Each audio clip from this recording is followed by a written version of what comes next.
20 मार्च रोजी जिल्हास्तरीय कन्या क्रीडा महोत्सवाचे आयोजन। बेटी बचाओ बेटी पढाओ मोहिमेअंतर्गत मुलींसाठी विविध क्रीडा स्पर्धा। जिल्हा क्रीडा संकुल येथे रंगणार सामने।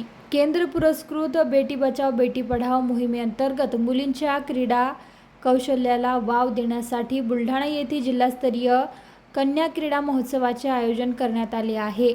जिल्हाधिकारी यांच्या आदेशान्वये जिल्हा महिला व बाल विकास कार्यालय आणि जिल्हा क्रीडा कार्यालय बुलढाणा यांच्या संयुक्त विद्यमाने दिनांक 20 मार्च 2026 रोजी सकाळी 9 वाजता जिल्हा क्रीडा संकुल येथे या स्पर्धा पार पडतील। या महोत्सवात जिल्ह्यातील जास्तीत जास्त मुलींनी सहभाग घ्यावा असे आवाहन जिल्हा क्रीडा अधिकारी BS महानकर यांनी केले आहे।